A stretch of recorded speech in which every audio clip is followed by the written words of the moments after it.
Bueno, ahora les voy a rogar que pongamos nuestra atención en la palabra que nuestro Creador, nuestro Salvador y Perdonador, gracias Señor, porque Él perdona y salva a uno, la palabra que Él tiene para nosotros. Vamos a buscar en nuestras Biblias en Hebreos capítulo 3, versículos 1 al 6.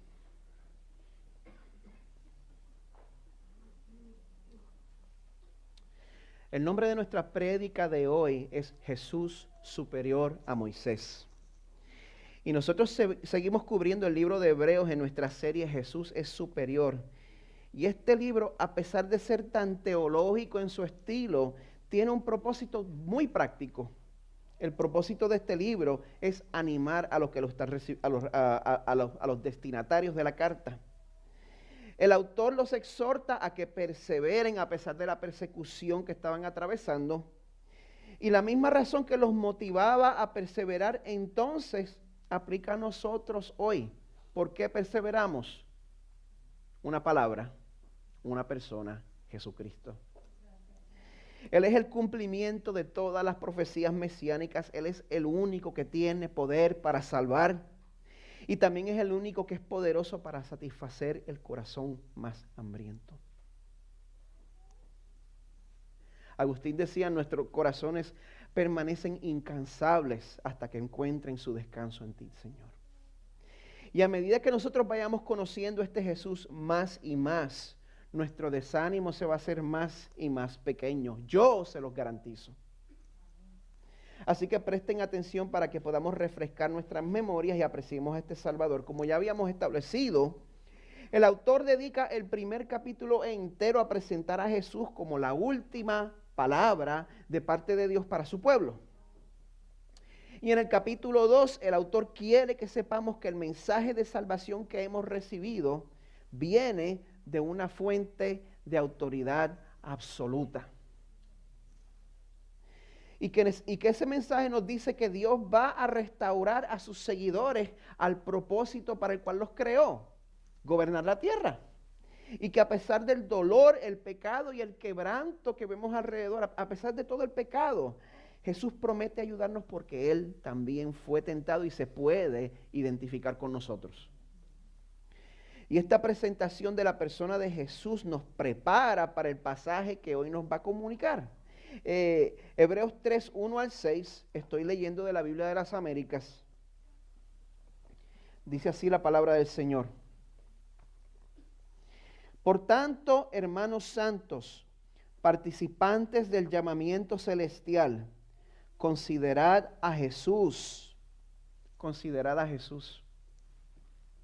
Considerad a Jesús, el apóstol y sumo sacerdote de nuestra fe, el cual fue fiel al que le designó, como también lo fue Moisés en toda la casa de Dios.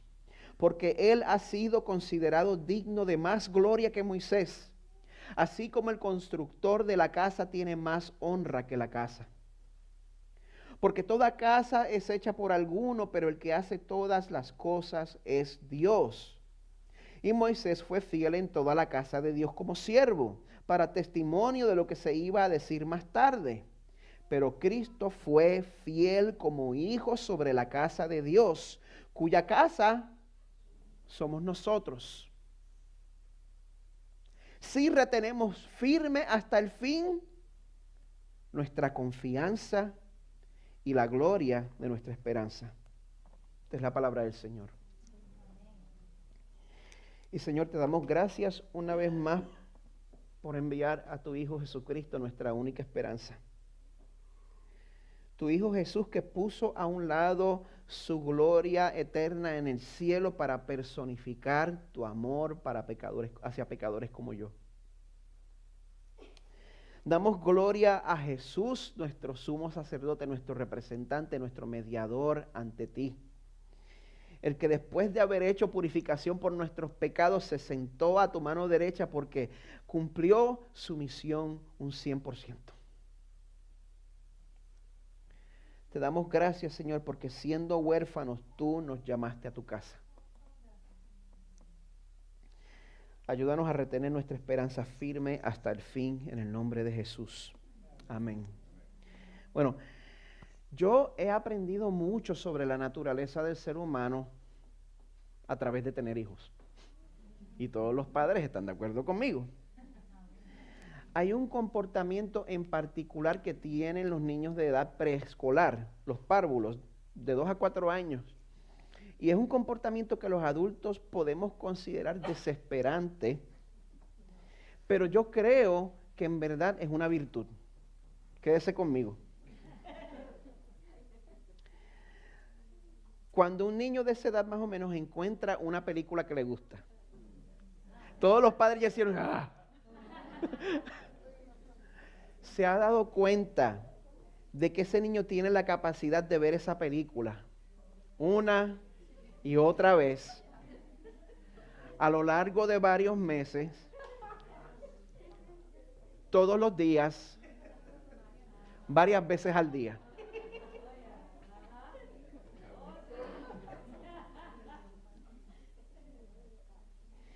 Y es increíble cómo, sin importar cuántas veces ya han visto la bendita película, a la hora designada para ver televisión, cometes el error de preguntarle qué tú quieres ver. Y una vez más te pide la misma película. Como les dije, a nosotros nos desespera, ¿verdad? Pero esto es completamente en serio. Yo estoy plenamente convencido de que esa habilidad de poder prestar toda nuestra atención y estar fascinados una y otra vez por algo que ya conocemos, eso es una virtud. Y el hecho de que perdamos esa habilidad al crecer es una tragedia. Yo creo personalmente que es una evidencia de la caída de nuestra raza humana. Y por eso yo les quiero advertir para que estén alerta y para que se reten a ustedes mismos, porque la expresión más trágica de haber perdido esa habilidad es cuando el libro de Hebreos nos exhorta una y otra vez a contemplar y a considerar a Jesús, y esa exhortación va poco a poco perdiendo su intensidad, hasta que comenzamos a tratar a nuestro Salvador como si fuera una película vieja. Ya yo oí esto. Pues entonces, como nosotros somos adoradores de naturalezas, comenzamos a fijar nuestros ojos y a fascinarnos con otras cosas y a adorar cosas que no merecen nuestra fascinación ni nuestra adoración. Y créame, a Dios eso no le está nada de gracioso. Dios lo plantea de esta manera en Jeremías 2 del 10 al 13. ¿Acaso alguien ha oído algo tan extraño como esto? ¿Alguna vez una nación ha cambiado sus dioses por otros, aun cuando no son dioses en absoluto? Sin embargo, mi pueblo ha cambiado a su glorioso Dios por ídolos inútiles. Los cielos están espantados ante semejante cosa y retroceden horrorizados y consternados, dice el Señor. Pues mi pueblo ha cometido 2 maldades. Me ha abandonado a mí, la fuente de agua viva, y ha cavado para sí cisternas rotas que jamás pueden retener el agua. El peligro que corremos cuando no tomamos en serio nuestra misión de fijar nuestros ojos en Jesús es un peligro real, es un peligro serio. Porque si pertenecemos al Señor, eso significa que nosotros nos estamos condenando a pasar nuestra propia versión de vagar en el desierto hasta que aprendamos nuestra lección. Vamos a vagar en nuestro propio desierto, como hicieron los hebreos. Por eso yo creo que el pasaje de hoy nos exhorta a detenernos y a prestar toda la atención que podamos cuando nos dice imperativamente: considera a Jesús. El autor de Hebreos está a punto de hacer una exigencia bien seria al público al cual se dirige. Él está a punto de retar la posición de una de sus figuras más veneradas, la figura de Moisés entre los hebreos. Me imagino que usted puede identificarse. Cada cual, depende de los países que vengamos, pues tenemos nuestras figuras veneradas. Así que si usted va a retar esa figura venerada, usted tiene que tener cuidado. Si usted es Venezuela, Colombia, Panamá, Bolivia, Ecuador, Perú, y yo le voy a decir que hay alguien superior a Simón Bolívar, pues mejor que no le salga con un puertorriqueño, ¿verdad? Diga la verdad. No me va a ir bien. Aquí el autor de Hebreos le ha preparado la cama a su público de una manera muy efectiva. Él ha dedicado los primeros 2 capítulos a establecer que Jesús es superior a los profetas y a los ángeles, y lo ha hecho para ahora poder establecer el hecho de que Jesús también es superior a Moisés. Y quizás se pregunta, bueno, ¿por qué fue primero necesario establecer su superioridad en un ámbito celestial para entonces establecer su superioridad en un ámbito humano? Yo creo que este método es genial, si me pregunta a mí, porque a menudo no solo ellos, sino nosotros creamos vacas sagradas. Nos gusta hacer eso, con cosas y con personas que son inferiores a Jesús. Y para nosotros poder establecer la superioridad de Jesús a las cosas que tanto estimamos, es necesario que primero establezcamos el origen divino de Jesucristo. Establecer que Jesús es Dios. ¿Sabían eso? ¿Quiénes están de acuerdo que Jesús es Dios? El autor lo hace de 3 maneras. Primero nos presenta a un Jesús que es superior en fortaleza. Y después de establecer quién es Jesús, el verso 1 continúa diciendo, por tanto, hermanos, uno de esos pasajes que no me va a dejar avanzar mucho, que tengo que pausar rapidito. Por tanto, ¿a quién se dirige? A los hermanos. Y cuando el autor se refiere a su público, que son probablemente judíos convertidos al cristianismo, que se sienten tentados a echarse para atrás por la persecución, él no les está diciendo, por tanto, cobardes y cabezones, sino que los llama hermanos santos. Y eso es significativo, porque ser hermano santo es un título que ninguno de nosotros aquí tenemos de nacimiento. Me perdona, yo lo amo con el corazón, pero ninguno de nosotros nacemos con ese título de ser hermanos santos. ¿Sabe con cuál título nacemos? No se lo voy a decir yo, se lo va a decir el Señor en Efesios 2 del 1 al 3. Incluyéndome a mí, todos estabais muertos en vuestros delitos y pecados, en los cuales anduvisteis en otro tiempo según la corriente de este mundo, conforme al príncipe de la potestad del aire, el espíritu que ahora opera en los hijos de desobediencia, entre los cuales también todos nosotros en otro tiempo vivíamos en las pasiones de nuestra carne, satisfaciendo los deseos de la carne y de la mente, y éramos por naturaleza, por nacimiento, congénito, hijos de ira.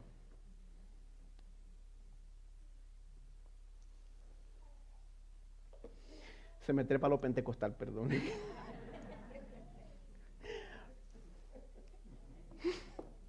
Éramos por naturaleza hijos de ira, lo mismo que los demás. Esa es nuestra naturaleza. ¿Qué es realista? Que todos nosotros paráramos en el infierno ayer, comenzando por mi hermosa hija de 9 años. Nuestra condición caída de pecadores no es aprendida, no es adquirida, es congénita. Cuando Carmen se casó conmigo, se casó con un pecador. No se cansó, se casó. Gracias a Dios. Cuando yo me casé con Carmen, me casé con una pecadora. Y en el nacimiento de cada uno de mis 4 hijos, Carmen y yo trajimos a nuestra casa o un hermoso pecadorcito o a una hermosa pecadorcita. Y no les tomó mucho tiempo demostrarlo a través de su comportamiento sin que se lo enseñaran. De nacimiento todos somos pecadores. ¿Yo le había dicho eso ya? Sí. Somos reos de muerte delante de un Dios santo y perfecto. Si quieren una palabra más fina de domingo. Como dice el pasaje, éramos hijos de ira. Pero ahora, al que es seguidor de Jesús, se le llama de una manera diferente a su naturaleza. Se nos llama hermanos santos. ¿Usted puede apreciar eso? Usted puede apreciar el cambio en estatus. Eso quiere decir que ahora somos de una familia de personas que han sido separadas y purificadas para Dios. Y eso sucedió fuera de usted. Así que si nacimos pecadores, ¿cómo es posible que cambiemos esa condición? ¿Cómo es el huérfano adoptado? Al continuar el verso 1, le prometo que no me voy a tardar tanto en el resto del pasaje. Vemos que la razón de nuestro nuevo estatus se debe al hecho de que somos participantes del llamamiento celestial. O sea, todo el que se puede llamar hermano santo es porque se ha beneficiado de algo, y ese beneficio del que goza es el beneficio de haber recibido un llamado directo desde el cielo. Y cuando nosotros vemos la palabra llamado, tenemos que darnos cuenta de la implicación que tiene la palabra. Significa que si Dios no hubiera tomado la iniciativa de llamarlo a usted desde el cielo, usted nunca habría pasado de ser hijo de ira a hermano santo. Cuando yo era chiquito y jugaba en la calle, si mi mamá no me llamaba, yo me quedaba hasta las 3 de la mañana, aunque tuviera escuela el otro día. Un llamado implica iniciativa divina. Si usted está aquí y es seguidor de Jesús, usted se lo debe al hecho de que recibió un llamado del cielo. ¿Se da cuenta de eso? Y como ahora usted es una nueva criatura y como usted ahora ha pasado de muerte a vida, ahora yo le puedo exhortar a hacer algo que no le hubiera interesado hacer si el Señor no lo hubiera llamado. Y esa exhortación es al final del verso 1 y es nuestro tema central. Considerad a Jesús. O sea que ese es mi gran llamado.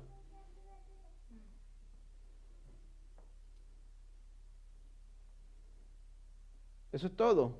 Eso es todo. Considerad a Jesús, no estoy relajando. Ese también va a ser el tema de la semana que viene, y va a ser el tema de la semana que viene, y va a ser el tema de todas las semanas que nos quedan en esta vida. Considerad a Jesús. Considera a Jesús. Mira a Jesús. Observa a Jesús. Piensa a Jesús. Contempla a Jesús. Medita en Jesús. Reflexiona en Jesús. ¿Por qué es necesario hacer todo eso? Porque el meditar nos cambia de dentro para afuera. El cambio se adquiere a través de la reflexión. Cuando el Espíritu Santo nos da la habilidad de poder pensar, reflexionar en Jesús, eso es lo que nos cambia de adentro para afuera. Y si usted es sincero consigo mismo y se ha dado cuenta de que es imposible que usted se gane el favor de Dios a través de sus esfuerzos, y que no importa cuánto esté tratando, siempre se va a quedar corto de la excelencia que Dios exige, entonces se va a dar cuenta del tesoro que usted tiene en Jesús.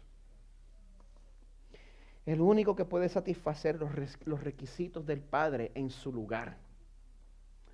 Como dice otra vez el mismo himno del domingo pasado, Roca de la Eternidad, aunque fuese siempre fiel, aunque llore sin cesar, del pecado no podré justificación lograr. Solo en ti, teniendo fe, deuda tal podré pagar. Y es por eso que hay gozo en esta mañana. Es por eso que ese gozo invade nuestros corazones y nos llena de esperanza aun cuando las circunstancias son difíciles. Así que los invito para que se lancen de cabeza conmigo en el resto de este pasaje para que juntos consideremos a Jesús. Amén. Bueno, el verso 1 termina diciendo que Jesús es el apóstol y sumo sacerdote de nuestra fe. Vamos a definir apóstol correctamente, ya que nuestra cultura insiste en ser bastante liberal con la definición. Apóstol significa enviado. Y muchas veces estamos engañados y creemos que Dios Padre siempre está enojado con nosotros mientras Jesús es el que está tratando de calmarlo para que no nos caiga arriba. Pero la razón por la cual Jesús vino al mundo a salvarnos es porque el Padre lo envió. El Padre envió al Hijo y Jesús se sometió con gozo a la voluntad de su Padre. La voluntad del Padre fue herir al Hijo en nuestro lugar. Eso fue lo que complació al Padre. Se me está olvidando el español. Y también cuando dice que Jesús es sacerdote, pues dice que es mediador. Y eso es posible gracias a la naturaleza única de Jesús. Jesús es una persona, dos naturalezas. ¿Cuál es el porcentaje de hombre y Dios en la persona de Jesús? 100. Jesús es 100% hombre, 100% Dios. ¿Cómo es posible? No me lo pregunte a mí. Me estarían pagando más si yo pudiera decirle cómo eso es posible.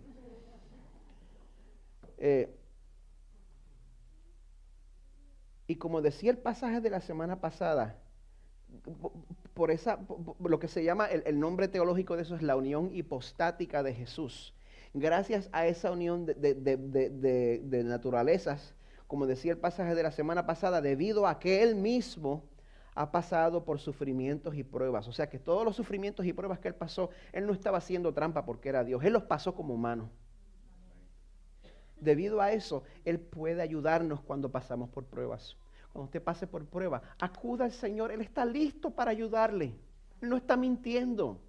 En verdad, Él está listo y tiene poder para ayudarle. Y Jesús se identifica con nosotros porque Él conoce personalmente el sufrimiento de la humanidad.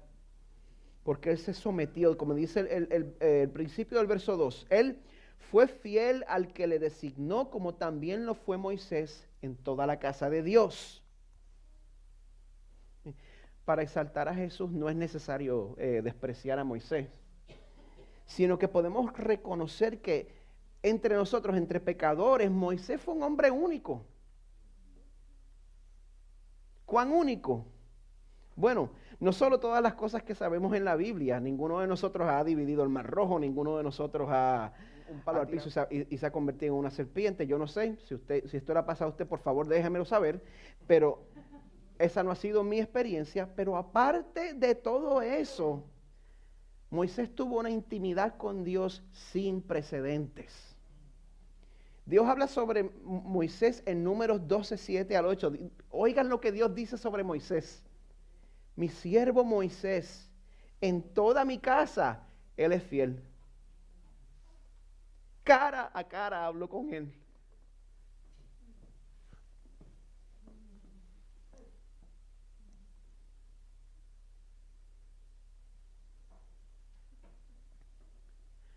Cuando Moisés presenció la gloria del Señor, el reflejo de la espalda de la gloria del Señor, subió al campamento y la gente tenía terror a ver la gloria reflejada que irradiaba desde su cara. Si es así con el reflejo de la gloria del Señor, usted se imagina lo que es hablar cara con cara ante el Señor. Ese es el deseo y el anhelo último. Dice, Dios cara a cara hablo con Él, abiertamente y no en dichos oscuros. Y Él contempla la imagen del Señor. Qué privilegio tan grande y tan incomprensible. ¿Qué piensa usted al leer eso? ¿Qué siente usted al leer eso? ¿Se queda igual?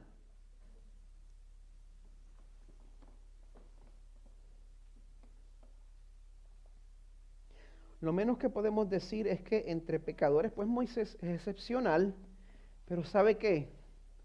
Moisés no se puede comparar a un Jesús que es superior en naturaleza. El verso 3 nos dice que Jesús ha sido considerado digno de más gloria que Moisés, así como el constructor de la casa tiene más honra que la casa. Estamos llegando a una conclusión lógica, es fácil. Si Jesús es la última palabra de Dios en estos días finales, y si Jesús es verdaderamente el Mesías que había sido prometido desde el Antiguo Testamento, si Jesús es preexistente con el Padre y el Espíritu y estuvo directamente envuelto en la creación del cosmos, si Jesús en verdad es Dios, entonces Jesús es superior a Moisés, ¿verdad? ¿Ok? Porque Jesús es creador de Moisés. Y así como los ángeles adoran al Hijo, Moisés ahora mismo está adorando a Jesús en su presencia inmediata. Y yo les puedo garantizar que Él está de acuerdo con todo lo que este capítulo dice sobre Él. El verso 4 continúa explicando que la superioridad de Jesús se basa en el hecho de que Jesús es Dios. Toda casa es hecha por alguno, pero el que hace todas las cosas es Dios. Y lo que distingue a Dios de nosotros es lo que en latín se llama la creación ex nihilo. El hecho de que Dios crea de la nada. Cuando nosotros reflejamos la naturaleza creativa de nuestro Señor, a pesar del hecho de que Dios nos ha dado habilidades increíbles a la humanidad en el arte, en la música, en la arquitectura, en la ingeniería, etcétera, nosotros siempre creamos de lo que ya Dios hizo. Tenemos una materia prima. Sin embargo, Dios crea de la nada, a través de solamente su voz, del mandato de su voz. Él ordenó la existencia de la luz y fue la luz. Como decía el pasaje de la semana pasada, el Padre dice al Hijo: Señor, en el principio echaste los cimientos de la tierra y con tus manos formaste los cielos. Aquí está hablando con Jesús. Y la misma lógica nos dice que si, bueno, ¿quién aquí es eterno? ¿Quién recuerda la eternidad pasada? ¿Quién sabe la eternidad futura? Hasta donde yo sepa, ninguno de nosotros aquí somos eternos. Y a pesar de eso, si existimos ahora, es porque hay un ser eterno y autoexistente que lo creó todo.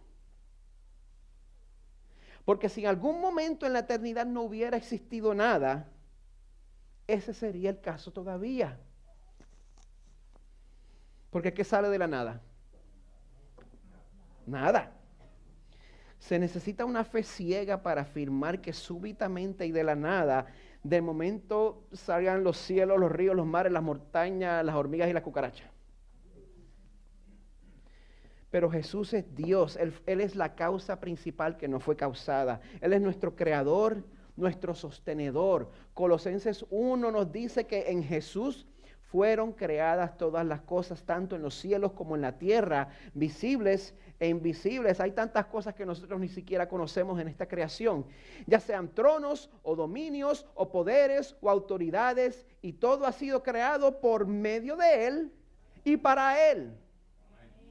Él es antes de todas las cosas y en Él todas las cosas permanecen. ¿Qué ser humano se puede comparar al Dios que nunca tuvo un comienzo? Jesús es superior en fortaleza, naturaleza y en proeza. Proeza es la palabra de domingo de hoy, que significa logro, hazaña. Y lo que Jesús ha logrado no tiene comparación, porque todos los héroes del Antiguo y Nuevo Testamento no existieron en un vacío, sino que cada una de sus historias tuvo un propósito. Y ese propósito es que de alguna manera o de otra, a través de los éxitos y a través de los fracasos de ellos, apuntar al Salvador que Dios había prometido para su pueblo. El verso 5 dice: Moisés fue fiel en toda la casa de Dios como siervo para testimonio de lo que se iba a decir más tarde. Me gusta cómo lo pone la Nueva Traducción Viviente, que dice que el trabajo de Moisés fue una ilustración de las verdades que Dios daría a conocer tiempo después. Cada héroe de la fe apunta a nuestro Salvador, ya sea con sus éxitos o con sus fracasos. Y en este pasaje vemos que Dios honra a Moisés, pero todo estudioso del Antiguo Testamento sabe que a pesar de que ninguno de nosotros se le acerca a Moisés en su intimidad con el Señor y en su fidelidad al Señor, Moisés no pudo ser fiel hasta el fin. ¿Saben eso, verdad? Él no pudo ser fiel hasta el fin. El Señor le prohibió entrar a la tierra prometida por haber desobedecido y haber golpeado la peña para que saliera agua en el desierto. Por esa desobediencia, el Señor no le permitió entrar a la tierra prometida. Y aquí es el contraste grande con Jesús. La obediencia de Moisés fue incompleta, fue imperfecta, pero como nos dice el verso 6 para concluir, Cristo fue fiel como hijo sobre la casa de Dios. ¿Cómo fue fiel? Hebreos 12:2. Se nos exhorta a tener puestos los ojos en Jesús, el autor y consumador de la fe, quien por el gozo puesto delante de él soportó la cruz, menospreciando la vergüenza, y se ha sentado a la diestra del trono de Dios. Jesús fue exaltado al lugar donde está ahora mismo, la mano derecha del Padre, porque a la hora de la verdad, sabiendo todo lo que le esperaba, sabiendo todo el dolor que estaba delante de él, sabiendo todo el sufrimiento que le esperaba, él permaneció fiel.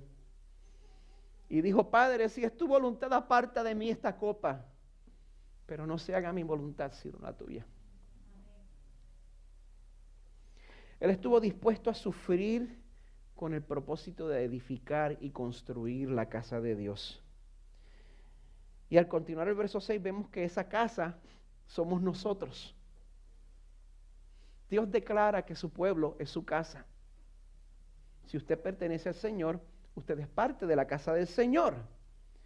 Como hemos dicho muchas veces, la iglesia no es el edificio, no es la planta física, la iglesia es usted, la iglesia soy yo. Y Él ha decretado que nosotros seamos su casa.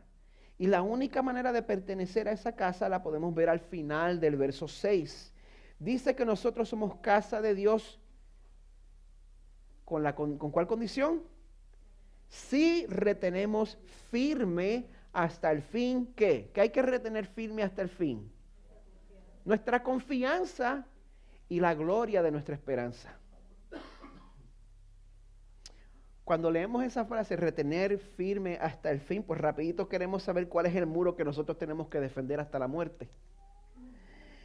Pero este verso nos dice que lo que tenemos que retener firme hasta el fin son actitudes.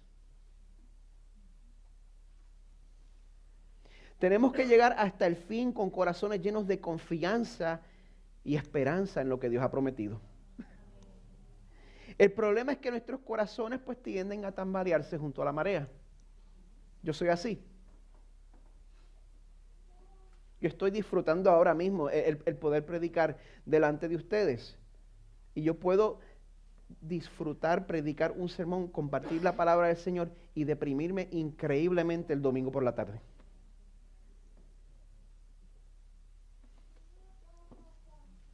Conózcame.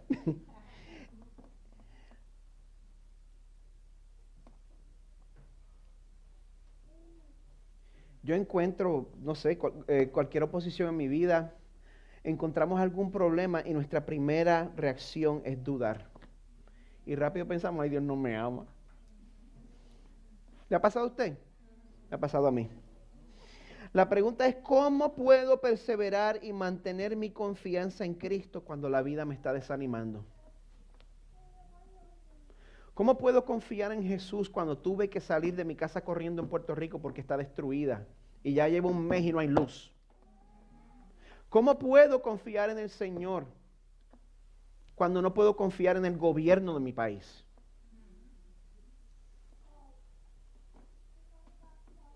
La respuesta del libro de los Hebreos es simple. Considera a Jesús. Considera a Jesús. Considera a Jesús. Considera a Jesús, mira a Jesús, observa a Jesús, contempla a Jesús, piensa en Jesús, medita en Jesús, reflexiona en Jesús. La vida cristiana no se opone al intelecto. La vida cristiana es una vida de contemplar. En su libro Cristianismo Muscular, el pastor P.G. Matthew escribe: el cristianismo demanda una actividad mental aguda y no un entusiasmo hueco. Si todas las semanas usted ve que yo estoy entusiasmado en el Señor, esa no es mi naturaleza. Yo soy melancólico. Pero la esperanza que es permanente viene del Señor, está fuera de mí y me sostiene. Yo no soy diferente a usted. Y esa misma esperanza está disponible para todos nosotros aquí. En esta mañana Dios te está exhortando a que quites tus ojos de todas las cosas inferiores en las cuales estás buscando consuelo o identidad. Porque muy a menudo buscamos nuestro consuelo y nuestra fuerza para perseverar en cosas inferiores que se convierten en objetos de nuestra veneración. Así que te pregunto, ¿quién es tu Moisés? ¿Qué es tu Moisés? ¿Cuál es tu Moisés? ¿Tu casa? ¿Tu carro? ¿Tu trabajo?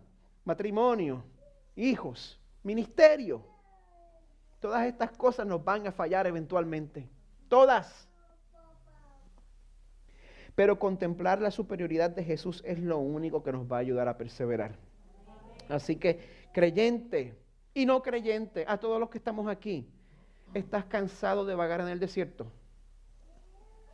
Dios dice en su palabra que consideremos a aquel que soportó tal hostilidad de los pecadores contra sí mismo, para que no os canséis ni os desaniméis en vuestro corazón.